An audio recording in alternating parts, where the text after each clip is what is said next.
So आपण start करतोय, कारण सगळेजण एक्साइटेड आहे थायलंडला जायचं आहे तर सगळ्यांना.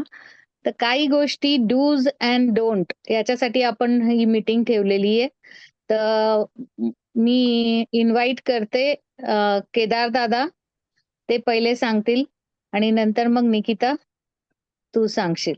राहिलेले so points. Yes. So help me welcome Kedar दादा on digital platform. Yes, yes. Thank you madam, thank you. आणि सर्वप्रथम मॅडम मराठी कम्फर्टेबल आहे ना सगळ्यांना? यस, आयुषी आपको समझ में आता है ना मराठी? हाँ, हाँ, कम्फर्टेबल है.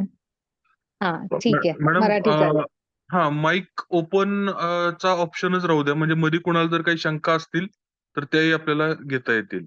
किंवा मग सगळ्या क्वेश्चन आन्सर सगळ्यात शेवटी घेऊयात. हां, हँड रेज करूया आपण. कोणाला काही विचारायचं असेल तर ते क्वेशन आन्सर्स नंतर करूया आपण. Right, right. Right. Okay. So good morning. सर्वप्रथम मी विनिंग टीम तर्फे आणि आमच्या तर्फे फॅमिली तर्फे थायलंड क्वालिफायर्स अभिनंदन करतो. त्यांचं खूप जबरदस्त त्यांनी काम केलं आणि त्या कामाचं फळ आता 20 नोव्हेंबरला आपल्याला तिथं मिळणार आहे. खूप जबरदस्त पद्धतीने सर्वांनी काम केलेलं आहे. तर सगळ्यात पहिलं थायलंड ला आपल्याला जायचं आहे. मला ह्याची पूर्ण कल्पना आहे की आपल्यापैकी बरेच जण विमानात पहिल्यांदा बसतायत. रादर विमानात तर पहिल्यांदा बसतायत आणि फॉरेनला सुद्धा पहिल्यांदाच जात आहेत. तर फॉरेनला आपल्याला जायचं आहे, आपण जात आहोत. तर आपल्याला काही काही गोष्टी करायच्या आहेत आणि बऱ्याच गोष्टी करायच्या नाहीयेत. त्या आज आपण इथं बघणार आहोत की आपल्याला कोणत्या गोष्टी करायच्या आहेत आणि कोणत्या गोष्टी करायच्या नाहीयेत. तर सगळ्यात पहिलं आपल्याला ज्या गोष्टी करायच्या आहेत त्याच्यावर आपण पहिलं डिस्कशन करूयात. त्या म्हणजे आपल्याकडं सगळ्यात पहिलं डॉक्युमेंट आपल्याकडे जे लागणार आहे ते म्हणजे आपलं आहे पासपोर्ट. जर पासपोर्ट आपल्याला 24 तास कायम सोबत कॅरी करायचा आहे. जरी आपण हॉटेलमध्ये गेलेलो असो किंवा हॉटेलमध्ये चेक इन केलं, सगळं आपलं सामान तिथं ठेवलं आणि तिथून बाहेर कुठं वॉटर स्पोर्ट्सला किंवा शॉपिंगसाठी किंवा कुठं साईट सीइंगसाठी जरी आपण हॉटेलच्या बाहेर जात असू, तर आपल्याकडे एक छोटीशी गळ्यामध्ये अडकवायची जी बॅग आहे, ती बॅग मी दाखवतो. तशी बॅग जर आपल्याला घेता आली, अशी छोटीशी बॅग. एक सेकंद.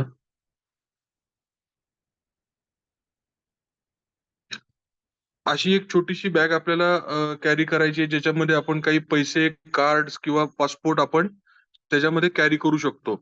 आणि ते आपल्याला कायम 24 तास आपल्याला आपल्या सोबत ते कॅरी करायचं आहे. कारण तिथं रूममध्ये सुद्धा चोरी-मारी होऊ शकते. पासपोर्ट आपला चोरीला जाऊ शकतो आणि त्याच्यानंतरच्या लफडी खूप आहेत आपल्याला भारतामध्ये परत येण्यासाठी. तर ह्या गोष्टी धांदरटपणा आपल्याला न करता आपला पासपोर्ट, आपलं तिकीट आपल्याला आपल्यासोबत कॅरी करायचं आहे. येस, दीपक सर जबरदस्त आहे एकदम. तर आपलं तिकीट पण आपल्यासोबत, विमानाचं तिकीट पण आपल्याला जे कंपनी मेल थ्रू आपल्याला पाठवणार आहे, ते आपल्याला आपल्यासोबत कॅरी करायचं आहे. दुसरं आपल्याला जे ग्रुपमध्ये टाकलं आहे ते पासपोर्ट साइज फोटोज प्रत्येकाकडे किमान एक 5-6 तरी फोटोज आपल्याकडं लागतील, जे आपल्याला थायलंडमध्ये उतरल्यानंतर जेव्हा आपण जसं सगळ्यांना माहीत कल्पना आहेच की आपल्याला आता 10 नोव्हेंबरपासून व्हिसा लागणार नाहीये. त्यामुळं पण इमिग्रेशनचा फॉर्म आपल्याला तिथं भरावा लागतो. इमिग्रेशनचा शिक्का आपल्या पासपोर्टवर शिक्का मारून घ्यावा लागतो. तर तिथे एक आपल्याला अ, अ, एक एंट्री फॉर्म आपल्याला विमानातच मिळतो. तो फॉर्म भरून द्यायला लागतो आपल्याला आणि तो फॉर्म भरून देताना आपल्याला तिथं फोटो जोडून द्यायला लागतो. अ, ह्या ह्या गोष्टी करायच्या आहेत. परत दुसरी गोष्ट, आपल्याला जे आपलं सामान सोबत जे न्यायचं आहे, कपडे सोबत न्यायचे आहेत, तर पर हेड 15 किलो बॅगेज फक्त अलाउड आहे. मी आता Googleवर चेक करत होतो, की फक्त 15 किलो बॅगेजेस आपल्याला तिथं अलाउड आहेत विमानामध्ये नेण्यासाठी पर हेड. तर त्याच्यामध्ये आपल्याला आपली जी विमानात खाली जी आपल्याला बॅग द्यायची आहे लगेजमध्ये, ती प्लस आपल्याला जी सोबत आपण ठेवणार आहे, त्याच्यामध्ये काही आपली औषधं असतील किंवा काही पुस्तकं असतील किंवा ह्या सगळ्या ज्या गोष्टी असतील, तर त्या आपल्याला 2 बॅगेज, एक छोटी कॅरी बॅग, हँडबॅग आणि एक लगेज बॅग आपल्याला अशा 2 स्वरूपाच्या बॅगा करायच्या आहेत, की ज्याच्यामध्ये आपण लगेज बॅगमध्ये सामान सगळं ठेवू शकतो आणि कॅरी कॅरी बॅगमध्ये आपण कॅबिन बॅगमध्ये आपण आपलं इमर्जन्सी आपल्याला काही लागणारं सामान जे आहे ते आपण त्याच्यामध्ये ठेवू शकतो. मुंबईपासून थायलंडचा जो प्रवास आहे हा 4 तास आणि 10 मिनिटात चा पूर्ण प्रवास असणार आहे. म्हणजे ऑलमोस्ट 4.25 तास आपण हवेमध्ये असणार आहोत विमानाच्या ह्याच्यामध्ये.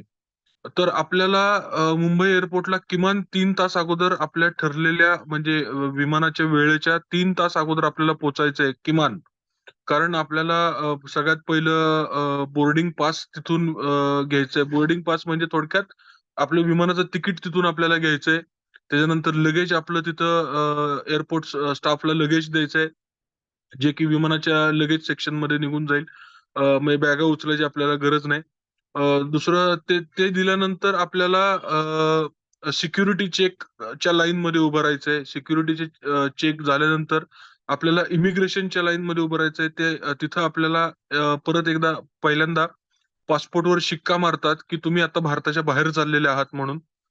तर मुंबई एअरपोर्टचा तिथं इमिग्रेशन काउंटरवर तुमचा शिक्का मारला जातो, की तुम्ही आता डिक्लेअर की तुम्ही भारताच्या बाहेर गेलेले आहात म्हणून.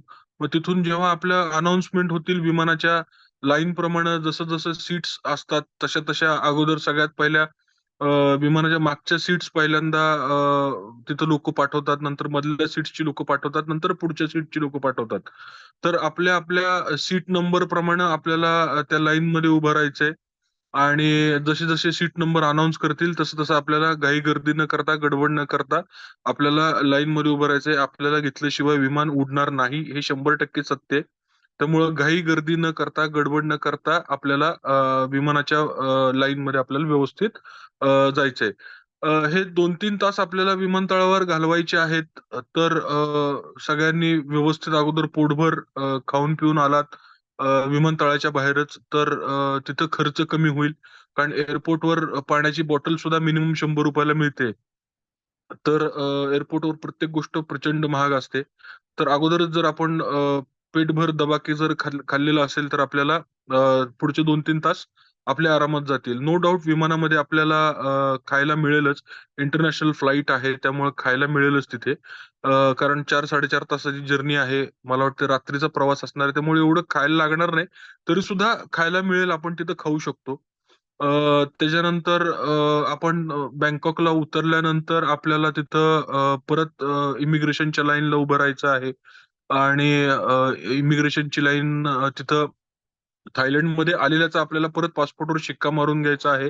व्हिसाचा फॉर्म आपल्याला तिथं भरायचा आहे आणि नंतर आपलं बॅगेज त्या कन्व्हेअर बेल्टवर तिथं आपल्याला आपलं जे पहिलं मुंबई विमानतळावर जे आपण बॅग सोडलेल्या होत्या, त्या आपल्याला बॅगेज तिथं बेल्टवर मिळतील. त्या बॅगेज कलेक्ट करायच्या आणि एअरपोर्टच्या बाहेर यायचं. तिथं आपल्याला वेस्टिजचा जो रिप्रेझेंटेटिव्ह असेल किंवा तिथं जो कुठला काउंटर लागला असेल वेस्टिजच्या नावाने, त्यांना भेटायचंय. तिथं आपलं तिकीट दाखवायचंय, आयडी नंबर आणि ती प्रोसेस कंप्लीट करून आपल्याला बसमध्ये बसून हॉटेलमध्ये जायचंय.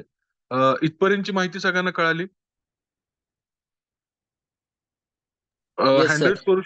रेज करू शकतो आपण इथपर्यंतची माहिती जर कोणाला कळाली असेल तर.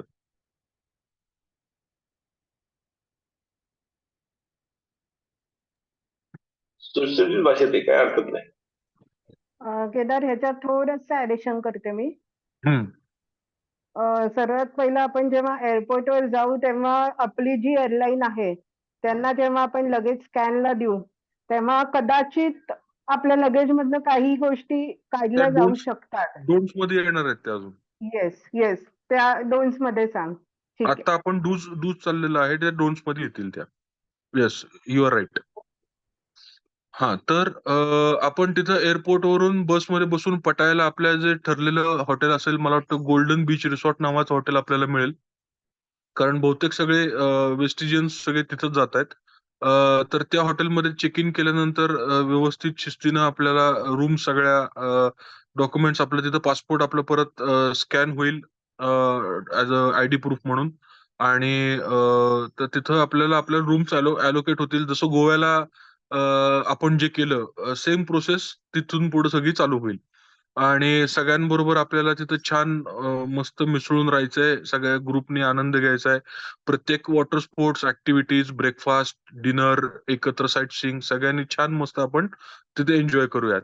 आता पार्ट नंबर 2 जो आहे, आपण थायलंडला पोहोचलो आणि रिटर्न पण सेम असंच रिव्हर्स प्रोसेस असणार आहे. परत बँकॉक एअरपोर्टला आपल्याला सोडलं जाईल. परत इमिग्रेशनला आपल्याला तिथं शिक्का मारून घ्यायचा आहे. सिक्युरिटीला बॅग द्यायची आहे. सिक्युरिटी चेक करायचंय, विमानात बसायचंय, जसं आपलं सीट नंबर असेल तसं. परत विमानात बसायचंय, 4.5 तासाचा प्रवास करून परत मुंबई एअरपोर्टला यायचंय. परत तिथे इमिग्रेशनच्या काउंटरवर आपल्याला भारतात आलो म्हणून शिक्का मारून घ्यायचा आहे. आपलं बॅग घ्यायची, एअरपोर्टच्या बाहेर पडायचं आणि आपापल्या घराकडे पुढे जायचं. ही सेम प्रोसेस आहे जाता येतानाची.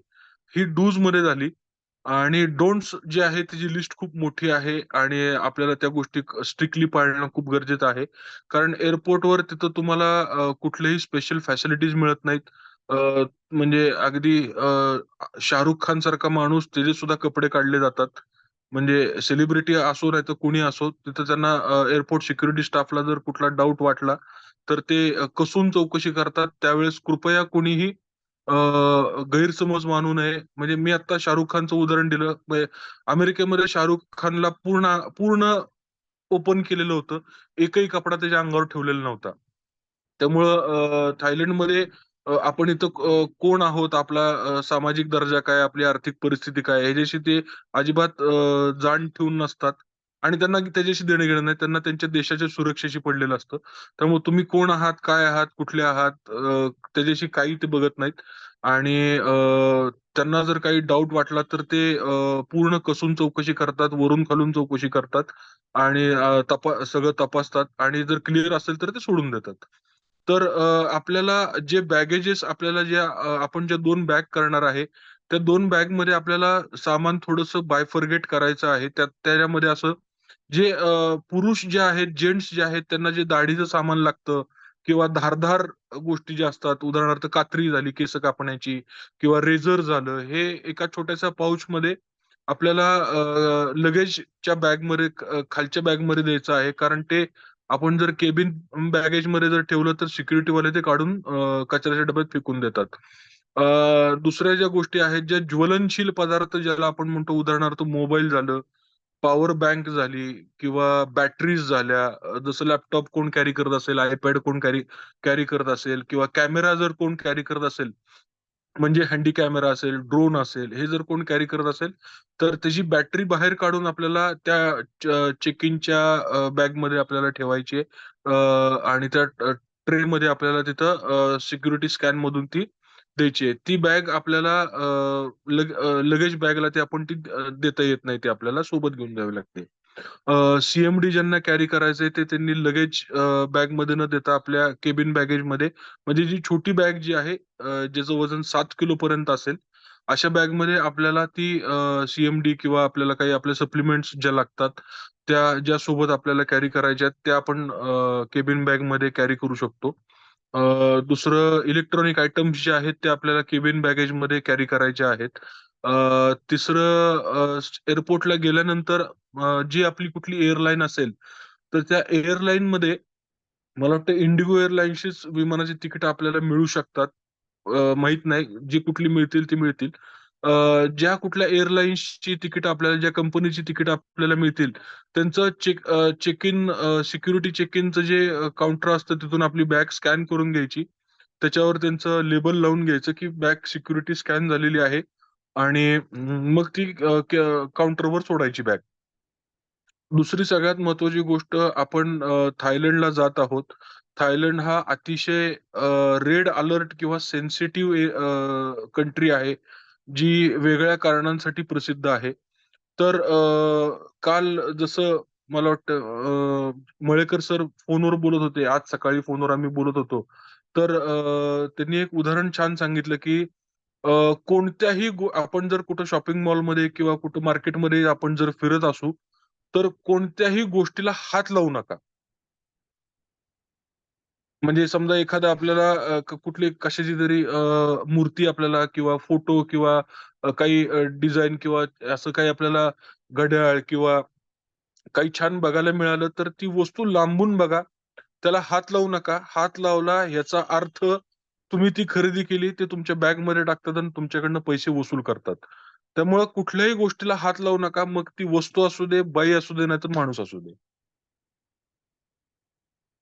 तर ह्या सगळ्या गोष्टी आपल्याला खूप स्ट्रिक्टली पाळायला लागतील. थायलंड ही कंट्री बुद्धिस्ट लोकांची कंट्री आहे. त्यामुळे ते त्यांचा धर्म खूप जबरदस्त पद्धतीने पाळतात आणि आपल्याला सुद्धा त्यांच्या प्रत्येक धार्मिक कृतीचा आपल्याला आदर करायचा आहे. आपण सुद्धा आपल्या धर्माचा आदर करतो, तसंच त्यांच्याही धर्माचा आपल्याला आदर करायचा आहे.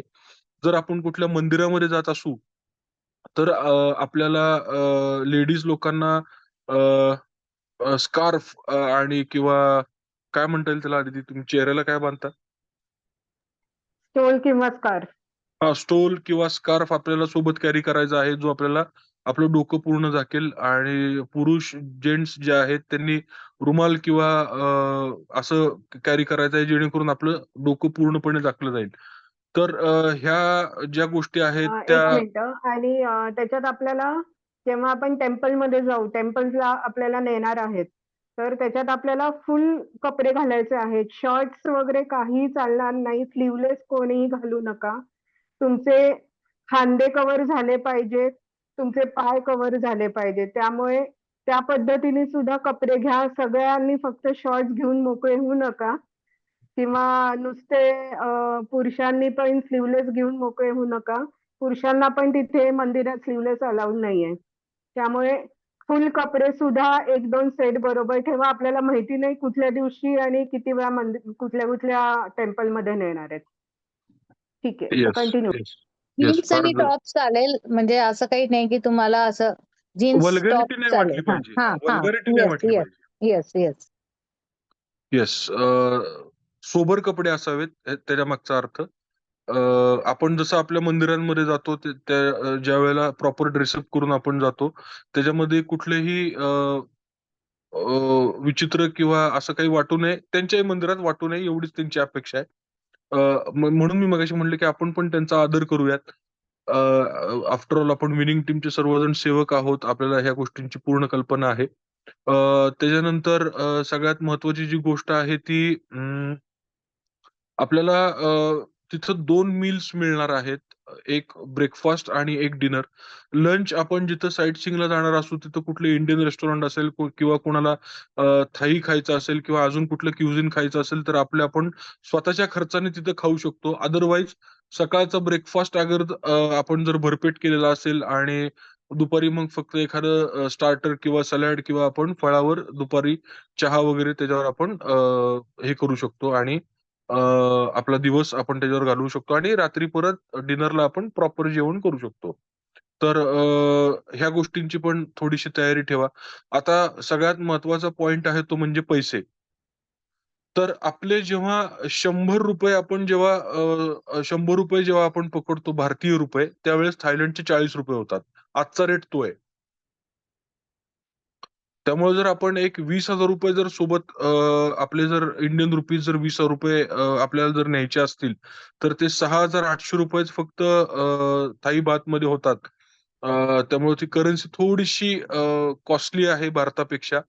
Day by day rate change होतायत. तर आपल्याला तिथं जर काही खरेदी करायची असेल, अ, आपल्या परत आल्यानंतर म्हणजे काही सोव्हेनिअर्स किंवा काही आठवणी तिथल्या आणायच्या असतील, उदाहरणार्थ किचन्स झाले, फ्रिजवर लावायचे मॅग्नेट झाले किंवा थायलंडचं जर असं काही म्हणजे जसं गोव्यामध्ये मिळतं तसं काही सोव्हेनिअर्स आयटम्स असतील, आठवणी म्हणून आणायचे असतील, आपल्या पाहुण्या-रावळ्यांना काही द्यायचे असतील, तर त्याची कॉस्टिंग फक्त आपल्याला बघायला लागेल आणि थोडीशी कॅश किंवा ह्या गोष्टी आपल्याला आपल्या आपल्या मर्जीनुसार आपल्याला ती कॅरी करावं लागेल. पण मी अपील करेन, की मिनिमम एक ₹20,000-25,000 तरी आपण कन्व्हर्ट करून घ्यावेत. 7,000-8,000 थाई बात तरी कन्व्हर्ट करून घ्यावेत, जेणेकरून आपल्याला तिथं करन्सी एक्सचेंज करायला परत लागू नये. कारण कमिशन खूप महाग जातं. खूप प्रचंड आपलं कमिशनमध्ये पैसे वेस्ट होऊ शकतात.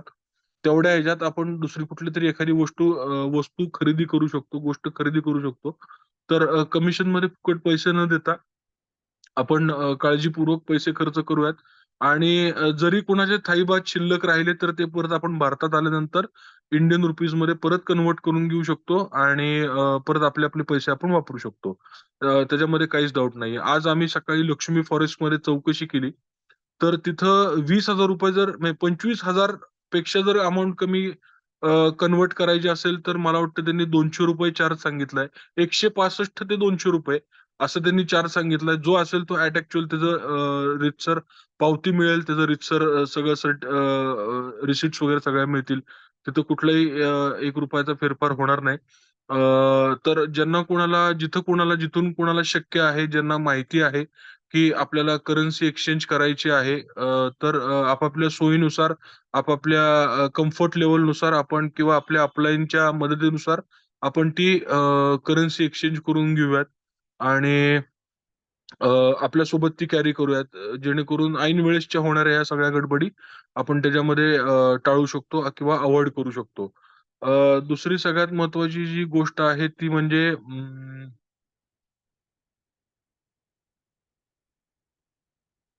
इंडियन रुपीज तिथं आपल्याला थोडेसे काय म्हणतात त्याला कन्व्हर्ट करायला सोपे जातील. अवघड जातील आपल्याला. तर इथूनच आपण सगळ्या जेणेकरून गडबड टाळता येईल.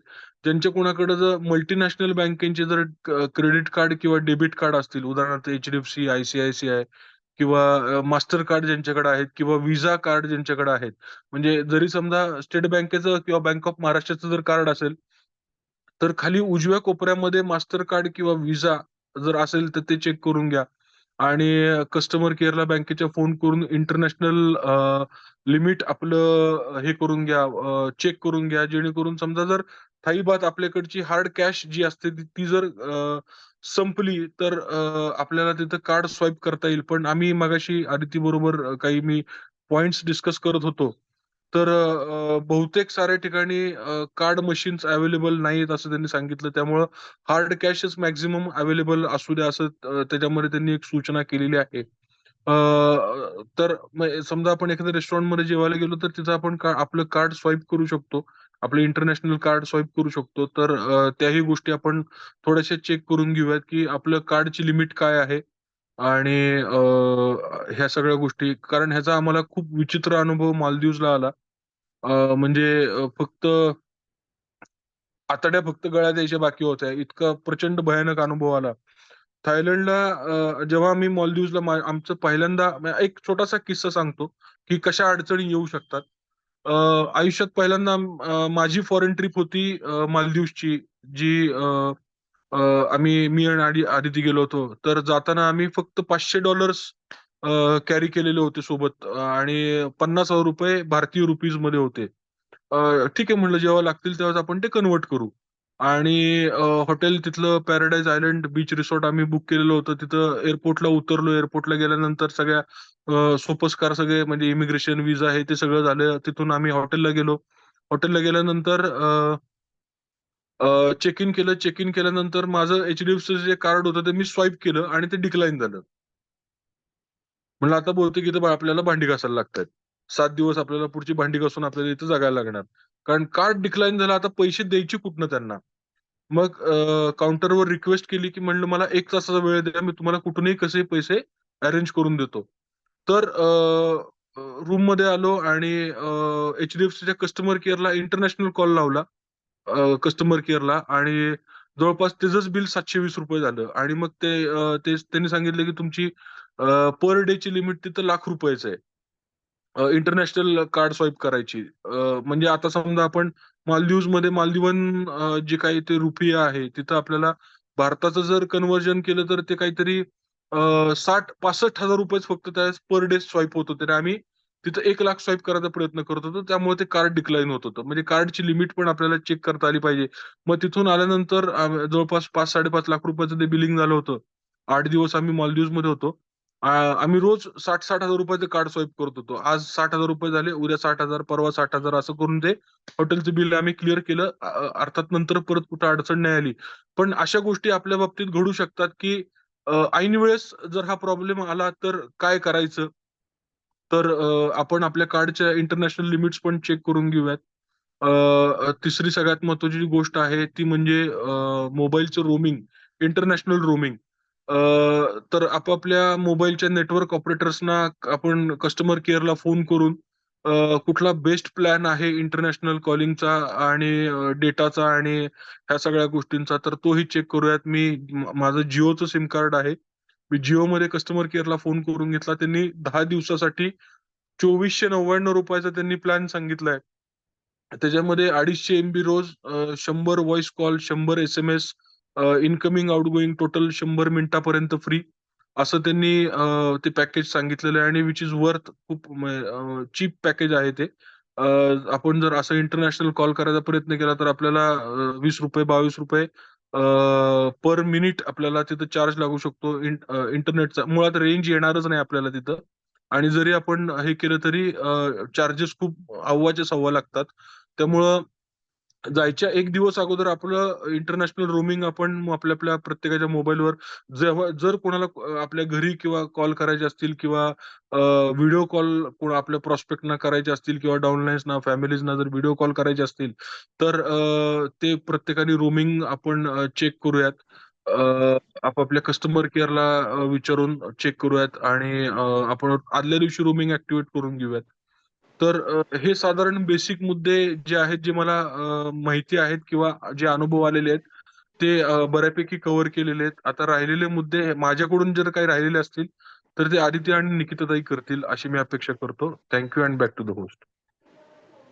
एक शंका विचारू का? हो, विचारा ना. हा, तर व्हिडिओ कॉल करण्यासाठी आपल्याला हॉटेलमध्ये वायफाय असतोच ना? हो, वायफाय असतं ना. हा, त्याचा उपयोग होऊ शकतोच ना? हो, फ्री वायफाय हॉटेलमध्ये असतं ना. त्याचा हा, उपयोग करू. नाही, पण प्रत्येकाला हॉटेलच्या 2,500 रुपये बाहेर घालवायची गरज गेल्यानंतर, नाही. हॉटेलच्या बाहेर गेल्यानंतर. हा, ठीक आहे, काय हरकत नाही, पण तेवढं आपण ते फोटो परत नंतर अपलोड करू शकतो. आणि दुसरी एक हे जे आहे, तर माझी एक शंका आहे की मी कुठेतरी परवा व्हिडिओ पाहिला होता किंवा ऐकला होता हे, की आता आपलं फोन पे जे आहे ते थायलंडमध्ये सुरू झालेलं आहे.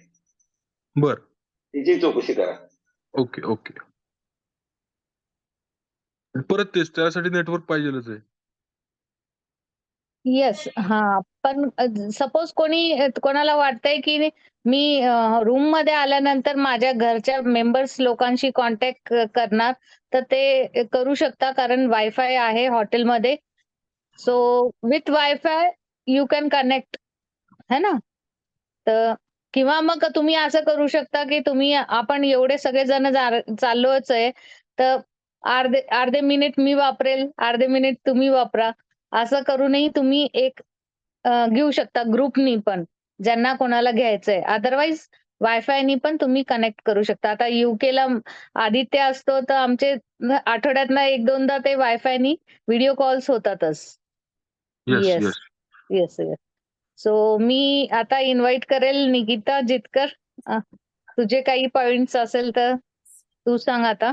येस, केदार दादांनी आपल्याला खूप सुंदर पद्धतीने सांगितलं की dos and don'ts specifically attire वरती मेन्शन केलं. सो मला त्या पॉइंट मध्ये टच करायची गरज नाही, बिकॉज त्यांनी खूप क्लिअरली सांगितलं. बट मी थोडेसे काही पॉइंट सांगतील जे आपली जर्नी थोडेसे स्मूथ करेल माझ्या एक्सपिरियन्स वरनं. सो सगळ्यात पहिले आपल्याला 2 बॅग्स कॅरी करायच्या आहेत. एक बॅग जी मोठी असते ती 20 kgs ची असते, जी कार्गो मध्ये जाते, आणि एक बॅग जी आपल्या बरोबर असते ती 7 kgs मध्ये असते. सो जेव्हा तुम्ही घरातनं बॅग पॅक करताय, तर सगळ्यात पहिले जेव्हा तुमचं पॅक होतोय, तर तुमचं वेट चेक करा. कधी कधी माझ्या बरोबरचा इन्सिडेन्स आहे 20 kgs मी घरी. निकिताताई, 15 किलो सांगा म्हणजे ते 20 किलो पर्यंत जाईल. मी ते हां, सांगणार होते. मी आता ते तिकीटवरती सांगते. तसं मेन्शन येईलच प्रत्येकाचे. येस, तिकीटावर येईल येस, मेन्शन. तिकीटवरती येईल. बट माझा एक्सपिरियन्स असा आहे की मी कट टू कट नेलतं आणि एअरपोर्टवरती जास्त दिसलं होतं आणि आपल्याला एक्स्ट्रा पे करायला लागतं. सो गॅप ठेवूनच, लाईक जसं केदार दादांनी सांगितलं, 5 kgs चा स्कोप ठेवूनच बॅग पॅक करा. सेकंडली, तुमच्या दोन्ही बॅग्सला लॉक लावा कंपल्सरी, बिकॉज तिथे बॅग फेकल्या जातात, कधी बॅग ओपन होतात. सो लॉक असलेलं केव्हाही दोन्ही बॅग्स बॅग्सला बेटर राहील.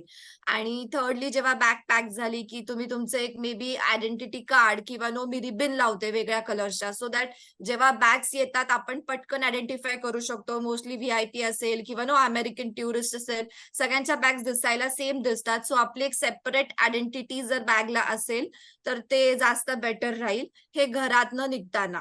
देन जेव्हा आपण एअरपोर्टवर आयडेंटिटी म्हणजे सॉरी इंटरप्ट करते. तुम्ही एखाद्या वेगळ्या कलरची रिबिन तुम्ही हँडलला बांधू शकता, ज्याने तुम्हाला दूरनच लक्षात येईल की ही बॅग माझी येते. येस. एक मिनिट मॅडम, मी दाखवतो.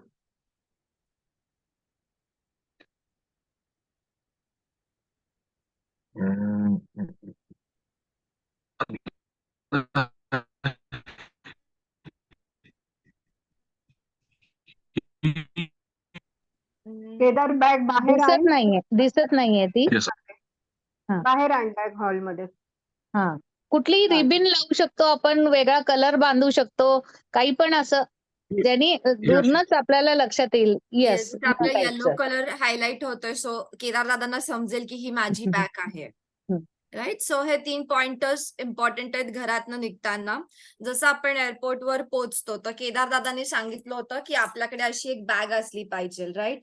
So airport, yes, one important thing bag pack करायच्या वेळेस तुमच्या हॉटेल्सचे जे डॉक्युमेंट्स आहेत, तुम्ही कुठल्या हॉटेलमध्ये स्टे करणार आहे, तुमचा पासपोर्ट आणि तुमचं आधार कार्ड याचे झेरॉक्सचे 3-4 कॉपीज असल्या पाहिजे. आणि तुमच्या प्रत्येक बॅगेत तुमची पासपोर्टची झेरॉक्स असली पाहिजे, तुमचं आधार कार्ड पाहिजे. तुम्ही कुठल्या हॉटेलमध्ये स्टे करतायत ते झेरॉक्स प्रत्येक बॅग मध्ये असली पाहिजे. आणि ऑल्सो तुम्ही जेव्हा तिकडे ट्रॅव्हल करताय, तुमचे जे फॅमिली मेंबर्स इकडे आहेत त्यांच्याकडे पण ती झेरॉक्स असली पाहिजे. ऍट टाइम्स अशी जर वेळ आली की तुमचं पासपोर्ट ची झेरॉक्स हवे किंवा तुमच्याकडे नाहीये तर आपल्याला ती मागवता येईल. सो या झेरॉक्स सोबत कॅरी झाल्या पाहिजे. एअरपोर्ट वरती जेव्हा आपण पोहोचू तर जसं केदार दादांनी सांगितलं की ही अशी बॅग असली पाहिजे स्लिंग, सो डेफिनेटली ही बॅग असली पाहिजे. पासपोर्टसाठी एक स्पेशल बॅग असली पाहिजे, कारण सारखं कार्ड घाल पासपोर्टचं नाही झालं पाहिजे. जेव्हा तुम्ही एअरपोर्टवर पोहोचतात तुम्हाला तुमची एक आयडेंटिटी प्रूफ मागितली जाते. एंट्रीच्या वेळेस तुमचं फ्लाईट तिकीट मागितलं जातं. सो आधार कार्ड किंवा पॅन कार्ड हे मस्ट आहे कॅरी करणं. पासपोर्ट कॅरी करणं हे इम्पॉर्टंट आहे. आणि त्याच्याच बरोबर तुमचं फ्लाईट तिकीट बघितलं जातं, तेव्हा तुम्हाला आत एंट्री मिळते. जेव्हा आपण आत जातो तर आपल्या बॅग्स चेक इन जसं केदार दादांनी सांगितलं होतं, तर मी स्पेसिफिकली काय करते, जसं केदार दादा बोलले की इलेक्ट्रॉनिक डिव्हाइस आपल्याला तिथे ठेवायला लागतात. सो माझ्या बरोबरचा हा परत एक इन्सिडेंट होता की माझे चार्जरची एक वायर पर्सच्या कुठल्या तरी कोपऱ्यात राहिली होती आणि त्यासाठी त्यांनी मला पूर्ण पर्स तिकडे रिकामी करायला लावली होती, ती वायर सापडत नव्हती म्हणून. सो त्याच्यानंतर मी काय करते, एक झिपलॉकची बॅग घेते आणि त्याच्यात माझे सगळे इलेक्ट्रॉनिक डिव्हाइस त्याच्यात घालते. हे जे चार्जर, पोर्टेबल्स, जे काही इलेक्ट्रॉनिक डिव्हाइस आहे हे आपल्या हँड बॅग मध्ये येईल, कार्गो मध्ये नाही. जर तुम्ही पोर्टेबल कॅरी करणार असाल, फॉर एक्झाम्पल मला आता वाटलं की माझं पोर्टेबल मला लगेच लागणार नाही आणि मी कार्गो मध्ये टाकलं, कार्गो बॅग मध्ये, ते तुम्हाला अख्खीच्या अख्खी बॅग ओपन करायला लावतात. सो सगळे इलेक्ट्रॉनिक डिव्हाइस तुमच्या हँड बॅग मध्ये येतील, एकही गोष्ट कार्गो मध्ये जाणार नाही. आणि जसं मी म्हणलं तर मोबाईलचे जे काही चार्जर्स असतील किंवा पोर्टेबल असतील, एक झिपलॉक बॅग करा. म्हणजे जेव्हा आपल्याला तिथे चेक इनच्या वेळेस गोष्टी ठेवायच्या असतात, आपण सगळ्या गोष्टी एक साथ सांभाळू शकत नाही. एकीकडे पासपोर्ट बघायचा असतो, एकीकडे बॅग. सो एक झिपलॉक बॅग घेतली, ती मी ट्रे मध्ये ठेवली, म्हणजे माझी पर्स किंवा माझी बॅग चेक इनला जाऊ शकते. सो तिथे गडबड होणार नाही. सो आणि जेव्हा आपली हँड बॅग या सगळ्या ज्या चेक्स होतात तर लिक्विड कुठल्याही गोष्टी सोबत कॅरी नका करू. जसं केदार दादांनी सांगितलं की सप्लिमेंट्स किंवा सीएमडी, तर सीएमडी आय गेस आपण कार्गो मध्ये टाकूया आणि सप्लिमेंट 1 किंवा 2 डेज साठी फक्त आपण जो काही लागतो तो आपण आपल्या हँड बॅगेत ठेवू. कधी कधी प्रिस्क्रिप्शन मागतात, रेग्युलरली नाही. So to be on a safer side आपण फक्त 1 टाइम किंवा 2 टाइम्स हँड बॅगेत ठेवू आणि बाकीचं डेफिनेटली आपल्याला खायचंय, सो ते कार्गो मध्ये जाईल. कुठलंही लिक्विड, पाण्याची बॉटल, परफ्यूम हँड बॅगेत येणार नाही. जसं केदार दादांनी सांगितलं, शार्प ज्या गोष्टी आहेत, कुठलंही रेझर किंवा नाईफ, सीझर किंवा आपण सुई धागा नेतो, हे सगळं तुमच्या कार्गो बॅग मध्ये जाणार. कुठलीही शार्प गोष्ट हँड बॅगेत येता कामी नाही. जेव्हा आपल्या बॅग्स क्लिअर होतील, त्याच्यानंतर मग केदार दादांनी जी पुढची प्रोसेस सांगितली आहे, त्यानंतर एक इम्पॉर्टंट गोष्ट, थायलंडला गेल्यावर आपण सगळे खूप फोटो काढणार आहोत. पण आपले डिव्हाइस सुद्धा चार्ज करायला लागतील आणि आपलं नॉर्मल चार्जर तिथे चालणार नाही. सो आपल्या सगळ्यांना युनिव्हर्सल चार्जर कॅरी करायला लागणार. कारण आपलं चार्जर तिकडच्या प्लगला लागत नाही. सो युनिव्हर्सल चार्जर कॅरी करणं इम्पॉर्टंट आहे. कारण तो चपट्या पिनचा ना, तो चपट्या ह्याचा येस, आपल्या गोल पिन येस. असतात, त्या चपट्या असतात त्या. येस. So okay. त्याच्याशिवाय आपण काहीच चार्ज करू शकणार नाही. सो ते खूप इम्पॉर्टंट आहे. युनिव्हर्सल त्याला म्हणतात, युनिव्हर्सल अडॅप्टर आहे. त्याच्यामध्ये मग तुम्ही तुमचं चार्जर लावू शकता. राईट. येस. सो ते कॅरी करणं ते म्हणजे मला वाटतं 150-200 रुपयामध्ये भेटतं. तर प्रत्येकाने घेतलेलं बरंच राहील. कारण प्रत्येक ट्रॅव्हल आउट ऑफ इंडियाला जाताना ते लागतंच. राईट. ते घेणं मस्ट आहे. विदाऊट दॅट आपले डिव्हाइस चालणार नाही. आपले डिव्हाइस फक्त 1 दिवस चालतील. सो ते घेणं खूप इम्पॉर्टंट आहे. बेसिक मेडिसिन्स प्रत्येकाने कॅरी करावे. ज्यांना काही औषधींचे मेडिसिन्स आहेत, त्याचं प्रिस्क्रिप्शन सोबत ठेवावं आणि सगळ्या मेडिसिन्स बेसिक आपल्याला उलटी, सर्दी, खोकला हे कॅरी झालं पाहिजे. त्यानंतर जसं आपण बीचवर जाणार आहोत, तर बीचसाठी वेगळी चप्पल कॅरी करा. बीचसाठी वेगळं अटायर कॅरी करा. बीचवर जाणार आहे सो सनस्क्रीन कॅरी करा. तुमचे जे काही पर्सनल केअरचे जे प्रोडक्ट्स आहेत, ते तुम्ही तुमचे कार्गो बॅगमध्ये सगळे कॅरी करा. त्याच्यानंतर ऊन आहे म्हणून हॅट, गॉगल, थोडंसं इंटरेस्टिंग होण्यासाठी या सगळ्या गोष्टी कॅरी केल्या पाहिजे. आय थिंक बाकीच्या सगळ्या गोष्टी केदार दादांनी कव्हर केल्यात. सो मला तिथे टच करायची गरज नाही. येस. Thank you. आता लास्ट जे राहिलेले मला वाटतं ते सगळ्यात पहिली गोष्ट, प्रत्येक जण तुमचा पासपोर्ट चेक करून घ्या की त्याला 6 महिन्याची व्हॅलिडिटी आहे की नाही, है ना. दुसरी गोष्ट, जसं ते फोटो काढायला सांगितलेले व्हाईट बॅकग्राऊंड वरती, ते फोटो तुमचे 5-6 फोटो तुमच्याकडे ठेवाच. तिसरी गोष्ट म्हणजे ट्रॅव्हल करताना बरेच वेळा काय होतं, ज्यावेळेस तिकीट येतात त्याच्यावरती टायमिंग नीट बघा. तुमची फ्लाईट किती वाजता आहे. 12 नंतर डेट चेंज होती. कधी-कधी काय होतं, की ते डेट्स लोकांच्या लक्षात येत नाही आणि फ्लाईट चुकून जाते, है ना. आणि इथनं आपल्याला ट्रॅफिक असतं, तर तुम्ही किती वाजता निघायला पाहिजे, त्या म्हणजे 4 तास तर अगोदर तुम्हाला तिथे जायचंच आहे. कारण मुंबईचं एअरपोर्ट, इंटरनॅशनल एअरपोर्ट पण खूप छान आहे आणि लवकर पोहोचा. कारण असं नको की तुम्ही ट्रॅफिकमध्ये अटकले आणि तिथे फसले, तर असं नको व्हायला. फ्लाइट निघून नाही जायला पाहिजे. हां. आणि जाताना तुम्ही, मी म्हणेल की जे म्हणतात ना, की तुमचं वेट जेवढं असेल त्याच्या 7-8 किलो तरी तुम्ही जागा राहू द्या. कारण बरेच वेळा काय होतं, की आपण इथनं वजन आपण बघतो, की मला 22 किलो अलाऊ आहे ना, तर मी बरोबर 20 किलो करून जाते. पण जर मला तिथे शॉपिंग करायला वाटलं, की मला तिथनं माझ्या घरच्या लोकांना काही आणायचंय किंवा कोणाला द्यायचंय, तर ती जागा तुम्हाला पाहिजे तिथे. तिथे गेल्यानंतर जे काही शॉपिंग करून आणणार आहे, ते त्यावेळेस 22 किलो असायला पाहिजे. 22 परत प्लस येताना 7 बरोबर आहे. असं. म्हणजे असं नाही की इथनंच तुमचं 22 किलो झालं, तर तुम्हाला तिथनं काही शॉपिंग करायची जरी वाटली, तरी तुम्ही घेऊन नाही येऊ शकत, है ना. नंतर हॉटेलमध्ये गेल्यानंतर सगळ्यात महत्वाचा पासपोर्ट. जर तुमचा पासपोर्ट हरवला, तर तुम्हाला इथे यायला प्रॉब्लेम होऊ शकतो. तर तो पासपोर्ट, प्रत्येकाच्या रूममध्ये एक लॉकर असतं. त्या लॉकरमध्ये जर तुम्ही गेल्या ठेवलं आणि त्याची फोटोकॉपी तुमच्याकडे सगळ्याकडे तुम्ही ठेवा. बॅगमध्ये ठेवा, तुमच्या पर्समध्ये ठेवा, जिथे-जिथे तुम्ही जाणार आहे. एक फोटोकॉपी राहू द्या. पण ते पासपोर्ट घेऊन तुम्हाला फिरायचं नाहीये. बाय चान्स तुम्ही कुठे पर्समध्ये ठेवलं पासपोर्ट आणि ती पर्सच हरवली, तर तुम्हाला यायला प्रॉब्लेम होऊ शकतो. तर ते पासपोर्ट गेल्यानंतर तुम्ही तुमच्या तिथे व्यवस्थित लॉकरमध्ये ठेवून द्या. ते घेऊन आपल्याला फिरायचं नाहीये, है ना. नंतर काही ज्या गोष्टी थँक यू वगैरे किंवा सॉरी किंवा हॅलो या 2-3 सेंटेन्स आपण ग्रुपवरती टाकून देऊ. थायमध्ये कसं बोलतात ते कापून शिकून खा. घ्या तुम्ही. हां. कापून खा. हां. आणि नेसेसरी जसं निकिताने सांगितले, की मेडिसिन्स म्हणजे कोणाला लूज मोशन किंवा ताप वगैरे आली, तर त्या 4-5 गोळ्या मेडिसिन्स तुमच्या सोबत ठेवा. आणि वेदर तर तिथलं 25 ते 30 डिग्री राहणार आहे त्याच्यामुळे तसं काही प्रॉब्लेम नाहीये. प्रत्येकाने सनस्क्रीन घेऊनच जा तिथे. गॉगल असू द्या. तुमच्या मोबाईलवर मध्ये जे काही बरेच वेळा आपण तिथे फोटोज करणार आहे, व्हिडिओज करणार आहे, तर तुमच्या मोबाईलमध्ये अगोदरच ती जागा करून ठेवा. नाहीतर मोबाईलची मेमरी फुल असते. आजकाल बरेच जण मोबाईलच यूज करतात. तर ते थोडंसं तुमचं जे काही आहे मोबाईलमध्ये फोटोज येतील, व्हिडिओज येतील, तेवढी मेमरी करून ठेवा. साईट सीइंग मध्ये जाताना तुम्ही ज्या टायमिंगला तुम्हाला सांगितलेलं आहे, त्या टायमिंगला तिथे बसच्या तिथे तुम्ही हजर राहा. काय होईल, की ते त्यांनी जर सांगितलं, की मी इतक्या वाजता 12 वाजता आपण सगळेजण जाणार आहे, तर 12 वाजता 5 मिनिटं अगोदर या आणि सगळेजण एकत्र जा. येताना सुद्धा ते सांगतात, की आमची गाडी 7 वाजता येणार आहे. जर तुम्ही तिथे फिरत बसला, तर तुमच्या खर्चानी मग परत तुम्हाला हॉटेलमध्ये यावं लागेल.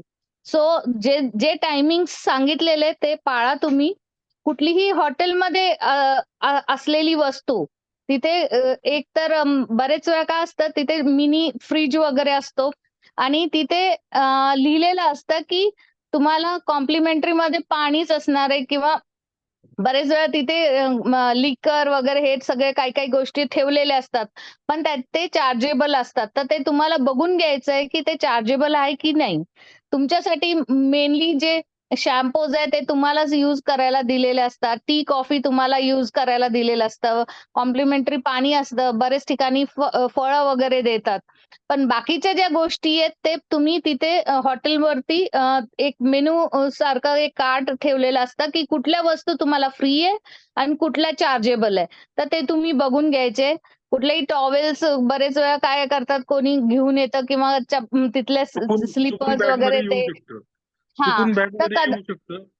हां.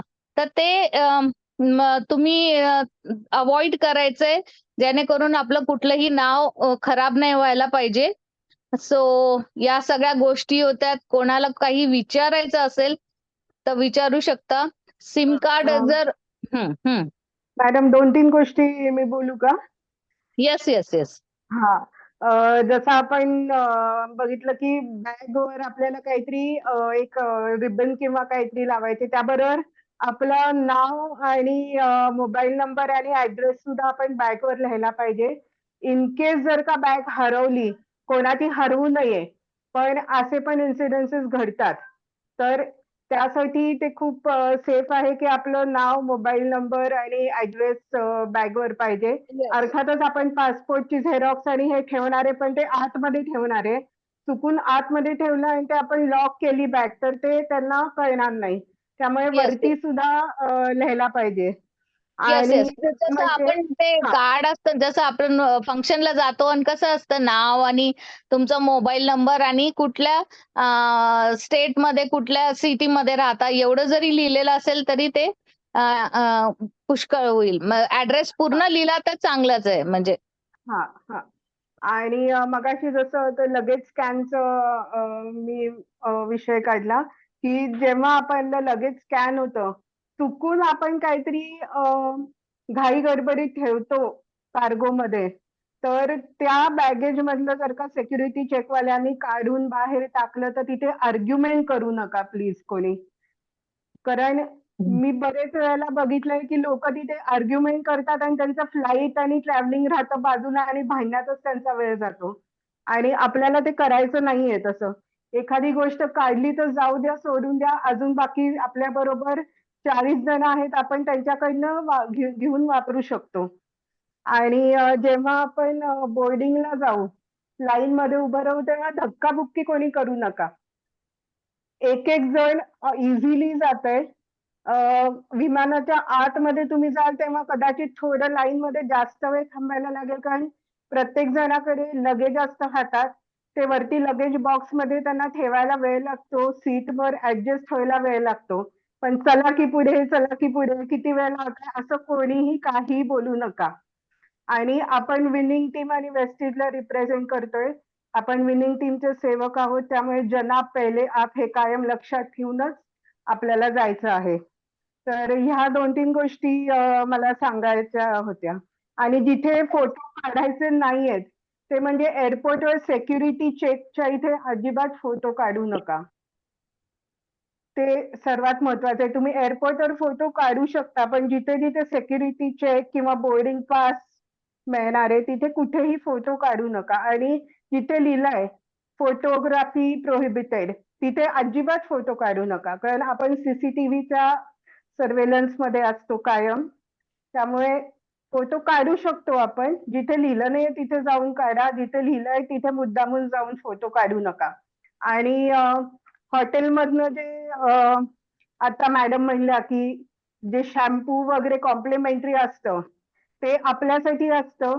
आपण किती वेळा ते वापरा. प्रत्येक दिवशी ते रूममध्ये जेव्हा रूम क्लीन करायला येतात तेव्हा ते रिफिल करतात सगळं. पण टॉवेल्स वगैरे हे त्यांची प्रॉपर्टी आहे, ती त्यांच्याकडेच कायम राहते. मी सुद्धा युकेला 5 स्टार हॉटेलमध्ये काम केलंय. त्यामुळे 5 स्टार हॉटेलची एक पॉलिसी असते किंवा 3 स्टारची सुद्धा, की बॅग चेक करतात काही कस्टमर्सची. डाऊट आला की. हां. तर एखाद्याची बॅग चेक केली 50 लोकांमधल्या, तरी वाईट वाटून घेऊ नका. ती त्यांची पॉलिसी आहे. प्रत्येक हॉटेलची एक पॉलिसी असते, त्यांना ती पाळायलाच लागते. मुळात आणि मुळात त्यांना आपण टॉवेल obey करायचं. टॉवेल आणि हे टॉवेल, हॉटेलचे रिमोट, टीव्हीचे रिमोट, एसीचे रिमोट हे बॅगेत येणार नाही याची काळजी घेऊ आपण. जेणेकरून हे अपमानास्पद आपल्याला वागणूक मिळणार नाही. नाही, ज्यावेळेस आपण सोडतो ना हॉटेल, तर बरेच वेळा ते चेक करतात, की तुम्ही हो. तुम्ही की दिल्यानंतर कुठली वस्तू गायब आहे. आणि हो, ते हो. मग ते तिथेच हे चार्ज करू शकतं एकदम हाय, किंवा मग तुमची बॅग चेक करू शकतं. असं होऊ शकतं. Yes, yes. कोणी त्यासाठी वाईट वाटून घेऊ नका. ती त्यांची पॉलिसी आहे. त्या पद्धतीने ते वागणारच. तिथे काही आपण आर्ग्युमेंट करून किंवा वेस्टीज विनिंग टीमला नावं ठेवून सुद्धा तिथे आपल्याला चालणार नाही. आपल्या चांगल्यासाठी ते करतायत. त्याचा एक चांगला एक्सपिरियन्स आम्हाला आता दिल्ली गोकर्णच्या वेळेला आला. दिल्ली गोकर्णमधून आम्ही जेव्हा दुसऱ्या दिवशी फ्लाइट हॉटेल चेकआउट केलं, त्यावेळेस आम्ही काउंटरवर बिल सेटल करत होतो. तोपर्यंत हाऊसकीपिंगचं त्यांनी फोन करून सांगितलं, की अमुक-अमुक रूम नंबर चेकआउट. तर हाऊसकीपिंगचा माणूस तिथं रूममध्ये गेला आणि त्याने सगळं चेक केलं. टॉवेल हे ते सगळं जागेवर आहे का? मी माझा मोबाईल त्या रूममध्ये विसरलो होतो. त्याने मला तो मोबाईल आणून दिला. असा पण एक पॉझिटिव्ह आपण घेऊयात, की आपल्या कुठल्या गोष्टी जर तिथं चुकून राहिल्या असतील, तर ते आपल्याला मिळून जातील. जेणेकरून आपल्याला ती पुढची गैरसोय टाळता येईल. असा पण आपण त्याचा पॉझिटिव्ह अर्थ घेऊ शकतो. हॅलो आणि मी हॅलो अजून एक येस कोण आहे? आई. ओके. मला एक शंका आहे. हो. हा, विचारा ना. आपण बरोबर काही खाऊन येऊ शकतो का? कार्गो किंवा बॅग ते तर शकतो. कोणत्या बॅगेत ठेवायचे? आपण कार्गो आणि हँडबॅग दोन्ही बॅगमध्ये इटेबल्स नेऊ शकतो. सो तुम्हाला जितकं लागेल जाताना येताना तेवढं तुम्ही हँडबॅगमध्ये कॅरी करा. बाकी सगळं कार्गोमध्ये चालेल. चालेल ना, कारण रमा पण आहे ना आमच्या बरोबर. येस, आपण डेफिनेटली उलट मी सांगेल, की आता आपण 5 दिवसाला बाहेर राहणार आहे, तर काही स्नॅक्स वगैरे पण तुमच्या सोबत ठेवा तुम्ही. कारण आपण तिथे फिरणार आहे, बरेच ठिकाणी जाणार आहे, तर काहीतरी आपल्याकडे असावं. चिवडा, लाडू हां. असं काहीतरी. तसंही हां, प्रत्येकाचं दिवाळीचा फराळ घरी दिवाळी होणारच होतीच आहे. आहे. तर हो, हो, हो, हो. थोडा एक्स्ट्रा करा बरोबर ठेवायला. चॉकलेट्स आहे किंवा काय ते तुम्ही सोबतच ठेवा. आमच्या बरोबर रमा असल्यामुळे थोडंसं खाऊ बरोबर ठेवावं म्हटलं. येस. येस. आणि अजून एक मी गोव्यामध्ये बघितलं होतं, की बरेच लोक सकाळी उठले 5 वाजता की जायचे बीचवर. तसं इथे आपल्याला करता नाही येणार. हॉटेलचा जर का प्रायव्हेट बीच असला तर ठीक आहे. पण लांब कुठे जाऊ नका, किंवा जे आपल्याला माहिती नाहीये की ह्या बीचवर सेफ आहे का नाही, तिथे जाऊ नका. पण ग्रुपनी मिळून जाऊ. वेस्टीजची लोक आपल्या बरोबर असतीलच, त्यांना विचारू, त्यांची परमिशन घेऊ आणि मग जाऊ. पण असं एकांतात कुठे फिरू नका, एकटे कुठे फिरू नका. सगळ्यांनी एकत्र फिरा. ते सर्वात महत्वाचं आहे. आणि एखादा दिवस कदाचित आपल्याला जर का आपल्यासाठी मिळाला ओपन डे फिरायला, म्हणजे साईट सीइंग नसेल तर शॉपिंगला मिळाला, तर आपण तेव्हा जर का बस वगैरे सुद्धा त्यांची अवेलेबल नसली तर तिथे आपल्याला त्यांचं ट्रान्सपोर्ट घ्यायला लागेल, कारण चालत फिरणं सगळीकडे पॉसिबल नाहीये. लोकल तर ट्रान्सपोर्ट मी आपल्याला अवेलेबल होऊ शकतं. हा, तर तिथे मी आज एक बघितलं की स्काय स्कॅनर ऍप म्हणून आहे. जर का हम्म. ते ऍप आपण डाउनलोड केलं तर आपल्याला त्यांचं लोकल ट्रान्सपोर्ट कन्व्हिनियंट होईल आणि इझिली अवेलेबल होईल. तर ते एक महत्वाचं आहे. आणि आता मी 1-2 जणांशी जेव्हा बोलले ते थायलंडवरनं आलेत, तर तिकडे फोर्क जास्त वापरला जात नाही. स्पूननीच सगळं खातात. ते फोर्कला असं रूड काहीतरी कन्सिडर करतात. त्यामुळे फोर्क म्हणजे काटा चमचा. काटा चमचा, हा सॉरी, हा. काटा चमचा वापरू नका. साध्या चमच्याने खा, हाताने खा नाही तर सरळ. पण काटा फोर्क काटा चमचा सगळीकडे आपले लोक वापरतच नाही. हा, तो प्रश्नच तर नाही. ते एक महत्वाचं आहे. आणि शॉपिंग करायचं असेल तर लोकल मार्केटमध्ये जाऊन आपण शॉपिंग करूयात. म्हणजे आपल्याला तिकडचं लोकल कल्चर पण कळेल.